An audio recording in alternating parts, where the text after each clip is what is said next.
कभी सोचा है, एक ऐप जो अपने ही बिल चुकाने पर रिवॉर्ड देती है, वो खुद पैसे कैसे कमाती है? आज हम इसी दिलचस्प पहेली को सुलझाएंगे और बात करेंगे क्रेड की।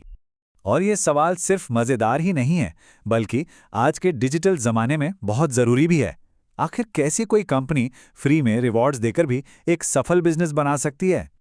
और इस पहेली में पता है, एक नया ट्विस्ट भी है। हाल ही में क्रेड की वैल्यूएशन में 45% की जबरदस्त गिरावट आई है। मतलब $6.4 बिलियन से सीधे $3.5 बिलियन पर। तो क्या ये खतरे की घंटी है या फिर किसी बड़ी स्ट्रैटेजी का हिस्सा? क्रेड की कहानी को अच्छे से समझने के लिए हमें इसके पीछे जो मास्टरमाइंड हैं, यानी इसके फाउंडर, उनके विजन को समझना होगा। ये हैं कुणाल शाह, इंडिया के सबसे सफल फिनटेक एंटरप्रेन्योर्स में से एक।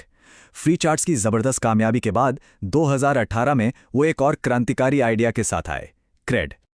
कुणाल शाह का विजन सिर्फ एक और पेमेंट ऐप बनाने का नहीं था, बिल्कुल नहीं। वो एक ऐसा मूवमेंट शुरू करना चाहते थे जो लोगों को उनके अच्छे फाइनेंशियल बिहेवियर के लिए रिवॉर्ड करे। ये एक तरह से इंडिया में फाइनेंशियल डिसिप्लिन को लेकर एक कल्चरल शिफ्ट लाने की कोशिश थी। तो क्रेड का पूरा मिशन अपने मेंबर्स के इर्द गिर्द ही घूमता है। उन्हें अच्छे क्रेडिट स्कोर के लिए रिवॉर्ड करना, उनकी फाइनेंशियल लाइफ को आसान बनाना और सबसे ज़रूरी, भरोसे पर आधारित एक एक्सक्लूसिव कम्युनिटी बनाना। लेकिन वही बड़ा सवाल अब भी वहीं का वहीं है। ये इतना बड़ा विजन असल में पैसे कैसे कमाता है? तो चलिए अब क्रेड के रेवेन्यू इंजन को अनलॉक करते हैं और इसके बिजनेस मॉडल को आसानी से समझते हैं। देखिए, क्रेड की कमाई का राज किसी एक चीज में नहीं, बल्कि 5 अलग अलग तरीकों में छिपा है। आइए एक एक करके इन सब पर नजर डालते हैं। सबसे पहला तरीका, क्रेड जो है ब्रांड से अपने प्लेटफॉर्म पर लिस्ट होने के लिए फीस लेता है। अब क्योंकि क्रेड के यूजर्स हाई स्पेंडिंग वाले होते हैं, तो ब्रांड्स इस प्रीमियम ऑडियंस तक पहुंचने के लिए आराम से पे करते हैं। दूसरा, जब भी कोई मेंबर क्रेड के जरिए कोई ट्रांजैक्शन करता है, तो कंपनी को एक छोटी सी प्रोसेसिंग फीस या कमीशन मिलता है। सुनने में ये शायद कम लगे, लेकिन जब लाखों ट्रांजैक्शंस होते हैं तो ये काफी बड़ी रकम बन जाती है।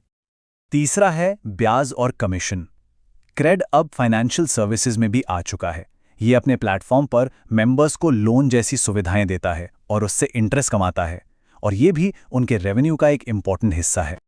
चौथा सोर्स है क्रेड का अपना इकोसिस्टम। क्रेड पे और क्रेड स्टोर जैसी सर्विसेज के थ्रू कंपनी हर ट्रांजैक्शन पर कमाती है। इससे मेंबर्स के लिए एक्सपीरियंस भी स्मूथ हो जाता है और क्रेड के लिए कमाई का नया रास्ता भी खुल जाता है। और आखिर में पांचवां तरीका है पार्टनरशिप। जब कोई मेंबर अपने क्रेड पॉइंट्स यूज करके किसी ब्रांड से डिस्काउंट या रिवॉर्ड लेता है, तो क्रेड को उस ब्रांड से कमीशन मिलता है। मतलब ये एक विन विन सिचुएशन है सबके लिए। तो ये है क्रेड का बिजनेस मॉडल, लेकिन सवाल ये है कि क्या ये सच में काम कर रहा है? चलिए अब सीधे नंबर्स पर आते हैं और देखते हैं कि वो क्या कहानी बता रहे हैं। देखिए, क्रेड की सबसे बड़ी ताकत है इसका यूजर बेस। 1.12 करोड़ से ज्यादा लोग, और ये लोग इंडिया के सबसे क्रेडिट वर्दी और हाई स्पेंडिंग कंज्यूमर्स हैं। ये तो किसी भी ब्रांड के लिए गोल्ड माइन जैसा है। और ये मेंबर्स सिर्फ ऐप पर मौजूद नहीं हैं, बल्कि उसे एक्टिवली इस्तेमाल भी कर रहे हैं। फाइनेंशियल ईयर 24 में क्रेड के थ्रू 6.87 लाख करोड़ रुपए के ट्रांजैक्शंस हुए। इससे मार्केट में इनकी स्ट्रॉन्ग पकड़ का अंदाजा लगाया जा सकता है। अब आते हैं उस पैराडॉक्स पर जो क्रेड की कहानी को इतना इंटरेस्टिंग बनाता है। एक तरफ FY24 में कंपनी ने 2473 करोड़ का इंप्रेसिव रेवेन्यू बनाया, लेकिन दूसरी तरफ उसे 1644 करोड़ का भारी लॉस भी हुआ। लेकिन इस लॉस के पीछे एक उम्मीद की किरण भी है। पिछले 9 क्वार्टर से कंपनी का कंट्रीब्यूशन मार्जिन पॉजिटिव रहा है। अगर आसान शब्दों में समझें तो इसका मतलब है कि हर नए कस्टमर या ट्रांजैक्शन पर क्रेड अब पैसा बना रहा है, भले ही कंपनी के टोटल खर्चे अभी भी उसकी टोटल कमाई से ज्यादा हैं। तो इन सभी नंबर्स, विजन और चैलेंजेस को एक साथ रखकर देखें तो हम किस नतीजे पर पहुंचते हैं? क्या क्रेड एक रेवोल्यूशन ला रहा है, या ये बस एक महंगा जुआ है? इस कहानी के 2 साइड हैं। जो लोग इसको सपोर्ट करते हैं, उनका मानना है कि क्रेड धीरे धीरे इंडिया के सबसे अमीर कंज्यूमर्स के लिए एक ऐसा फाइनेंशियल इकोसिस्टम बना रहा है जो आगे चलकर अनमोल साबित होगा।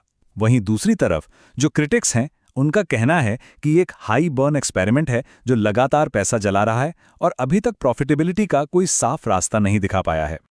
तो आखिरी सवाल यही है, क्या क्रेड इंडिया की सबसे वैल्यूएबल फाइनेंशियल कम्युनिटी बना रहा है, या ये एक ऐसा दाव है जिसका पे ऑफ मिलना अभी बाकी है? ये तो सिर्फ वक्त ही बताएगा कि कुणाल शाह का ये बड़ा विजन हकीकत में बदलता है या नहीं।